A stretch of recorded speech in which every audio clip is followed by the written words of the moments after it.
Bonjour le petit point geek, je me retrouve aujourd'hui à Tours pour la Japan Tour Expo. C'est parti, on y va. Bonjour, je m'appelle Alexandre Stargot et je suis en charge de la programmation du Japan Tour Festival. Donc le Japan Tour Festival, c'est un grand festival qui regroupe pendant 3 jours en fait toute la culture japonaise avec une grosse partie tradition, tous les arts japonais, du chant, de la littérature, le rakugo, le nichibu, enfin plein de mots, termes compliqués pour parler de toute la culture japonaise. Et puis aussi un pan important de la culture qui est le manga, celui qui est le plus développé chez nous. Donc on le présente sous toutes ses formes, le cosplay, les dérivés, les animés. Et puis on regroupe aussi pas mal de culture, pop culture, de geek et de choses comme ça, qui sont dans les mêmes mouvances. Donc 3 jours de fête sur le thème du Japon. Comme le dit Alexandre, il y a pas mal d'exposants en tout genre. Je sais, je suis en off, je peux pas être et devant et derrière la caméra. Donc à la Japan Tour, on trouve également des artistes, des peintres, des dessinateurs qui exposent leurs œuvres et qui vous permettent également de repartir avec un petit dessin unique signé et dédicacé. C'est l'occasion de rencontrer ceux qui ont bercé notre enfance, comme Bernard Derriès par exemple. Et juste à côté, vous trouverez ceux qui ont écrit sur l'une des plus belles aventures de la télévision française, les mystérieuses cités d'or, avec les secrets de fabrication, des dessins originaux, des témoignages et d'autres documents d'archives.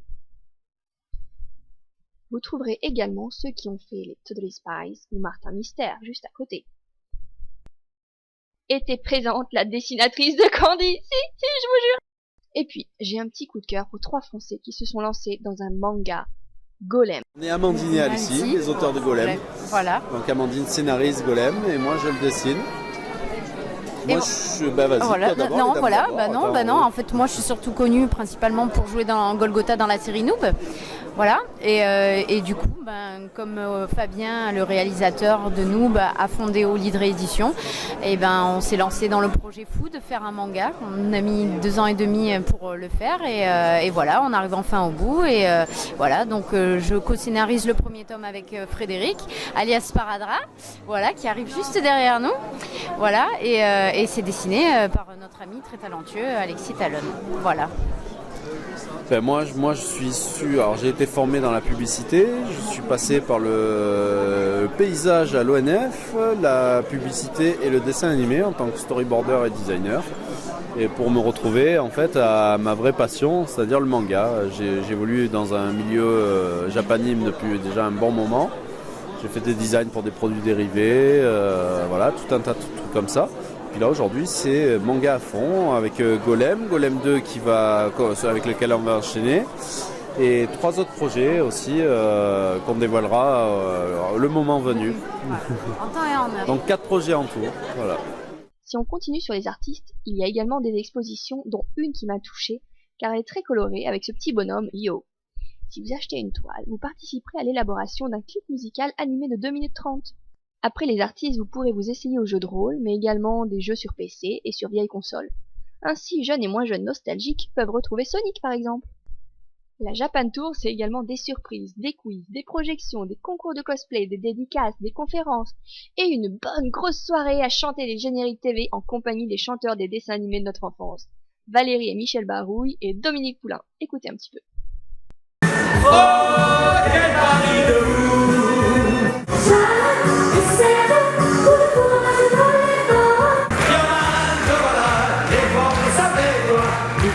Il y a aussi un quartier web-série pour vous mettre à jour. Alors, on est Ephéméra. Oui, on est Ephéméra. Moi, je m'appelle Nicolas Desnoux, je joue Barnabé dans Ephéméra. Tout à fait. Moi, je suis Rémi Marin, donc je suis réalisateur et co-auteur de la série. Alors, qu'est-ce qu'on fait ici? Non, on est là pour présenter la web-série qui s'appelle Ephéméra.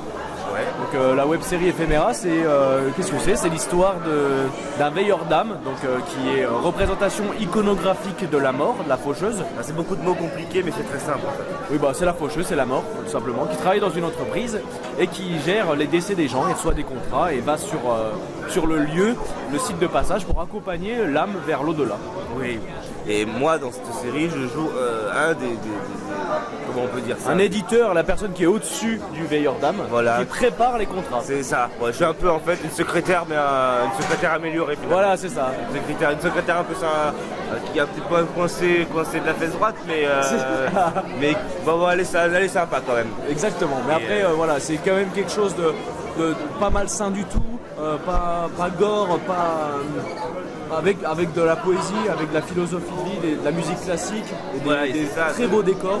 Parce que c'est tourné dans le sud-est, dans le Var, là d'où on vient, et ça c'est une des grandes forces de la web série. Bonjour, moi c'est Nicolas Nidelec, je suis le créateur, réalisateur et co-showrunner de la web série Ulysse. Donc moi c'est Emilien Paron, donc je suis co-showrunner, monteur, responsable des musiques, cadreur sur Ulysse. Et moi c'est Benoît Lemaire, je suis comédien sur Ulysse. Oui, bonjour. Je suis qui ? Je suis Arnaud Huc. Tu veux me le faire manger ? Arnaud Huc. Et je suis cadreur avec Emilien. Je fais le montage aussi avec Emilien. Je fais les effets spéciaux et un peu de réal sur la saison 2. Voilà. On est là donc, nous on est sur la Japan Tour. On y était déjà l'année dernière. On aime bien cette convention qui est plutôt bien organisée et bonne échelle. Et donc on est bien sûr là pour présenter notre web série Ulysse. Donc une web série indépendante, faite sans argent mais avec beaucoup d'amour. Et qui raconte l'histoire d'une orpheline qui vit en 2038 et qui, donc après une troisième guerre mondiale, et cette orpheline donc un jour reçoit un carnet mystérieux envoyé plusieurs années auparavant. Et dans ce carnet, ça raconte l'histoire d'Ulysse, vas-y la mise au point, d'Ulysse, voilà, qui est un personnage un peu spécial puisqu'il a un pouvoir, donc vous verrez qu'il est particulier si vous ne connaissez pas la série. Mais cette personne vit en gros en 2012 à notre époque, et donc tout l'enjeu c'est de comprendre comment on est passé de 2012 à 2038, et bien évidemment Ulysse est responsable de tous ces changements, et Ulysse et son entourage. Et donc on joue sur deux temporalités et on essaie de voir ces deux époques se rejoindre et d'essayer de comprendre pourquoi Elena a reçu ce carnet et de la part de qui. Je sais pas si tu as quelque chose à ajouter. Non, je disais, on essaie de trouver le juste milieu entre le plaisir de travailler en équipe, d'avoir un espèce d'esprit de famille un peu dans l'équipe. Donc tout le monde s'apprécie, tout le monde vient avec, je pense, plaisir. Et on essaie malgré tout, voilà, avec ce plaisir-là, de faire quelque chose de le plus joli possible, le plus ambitieux. Voilà, donc allez voir Ulysse, c'est gratuit, ça continue et voilà. Bonjour, et bien nous on est donc la web série Avalia, on est sur le stand de la web série de fantasy inspirée des mythes celtiques et scandinaves. Et on a avec nous nos amis de Throwback qui vont présenter un petit peu ce qu'ils font. Ouais. Alors donc du coup moi c'est Ghislaine de la web série Throwback, une web série steampunk avec du vampire dedans qui est très très cool, un projet Poitvin monté donc en collaboration avec Avalia et avec l'association Imagivienne. Bonjour, je suis Frédéric Zolfani alias Sparadra de la web série Noob et je suis en direct live du Japan Tour avec Golgotha et Alexis Talon pour des dédicaces non-stop et pour une avant-première du film 2 qui a eu lieu hier. Et nous sommes aujourd'hui, mais tu verras cette vidéo plus tard. Tu es perdu dans le temps, c'est normal. Voilà. Donc du coup, ça me fait plaisir d'être là, présent sur le salon, avec tous les fans qu'on a eu hier. Il y a eu une conférence hier, c'était super sympa, ça s'est bien passé. L'avant-première s'est très très bien passée. Il y a eu de nombreuses personnes qui sont venues nous voir hier sur le stand et tout. On s'est bien amusé, on a eu plein de petits cadeaux, plein de gâteaux aussi. Mais écoutez, restez connectés puisqu'il y aura le film 8 bientôt aussi, l'année prochaine, 7 février 2007 au Grand Rex. Surveillez nos pages parce qu'il y a le calendrier des salons sur lesquels nous nous déplaçons pour venir voir tous nos copains. Et puis voilà, autrement, moi je fais des streams la semaine, des streams rétro, le lundi sur Level Down, le mardi sur Gaming TV, le mercredi sur We Are Bob TV. N'hésitez pas à venir me faire un petit coucou, ça me fera grand plaisir. Puis voilà, c'est tout ce que j'ai à vous dire et c'est déjà pas mal. Voilà. La Japan Tour, c'est donc 3 jours de festival et plus de 16 000 participants. Bonjour, donc on vient à la Japan Tour parce que déjà moi personnellement étant déjà petit, j'aimais beaucoup l'univers manga, le Japon, la culture. Ce qui m'a amené ici en fait c'est tout simplement l'univers du Japon, tout ce qui est thème, thématique, déguisement, culinaire, enfin un peu tout quoi, tout ce qui est traditionnel aussi. On est venu au Japan Festival pour voir le bureau 21 avec la présence de Manchu et Jean Bardot. On voulait voir aussi Bernard Derriès qui a créé les Cités d'Or, les Mini-Pousses, Pôle Position et j'en passe. Et c'est la deuxième année qu'on vient sur le salon avec le pass 3 jours. C'est extraordinaire, mon garçon il a 4 ans, là il est en train de jouer à la console à Mario Kart, on passe de bons moments. Donc c'est la deuxième fois que je viens au Japan Tour Festival et pour moi c'est une des meilleures conventions que j'ai pu faire jusque-là parce que c'est pas trop grand, c'est pas trop petit, l'organisation est bonne et à chaque fois on est toujours surpris. Et ce que j'aime dans le cosplay, c'est on incarne un de nos héros préférés au moins pendant une journée, voire 2. Et voilà, je trouve que ce qu'il y a de meilleur dans les conventions, c'est le partage avec les gens, se retrouver tous entre nous, parce que certains, on les connaît par internet, d'autres par rapport à d'autres conventions.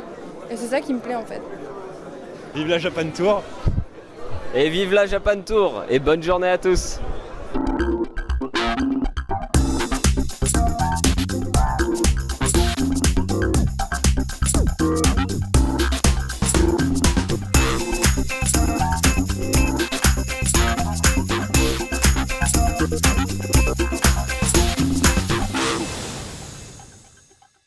Je regarde le petit point geek tous les soirs et je vous invite à regarder le petit point geek aussi tous les soirs comme moi avant de m'endormir sous ma couette nue.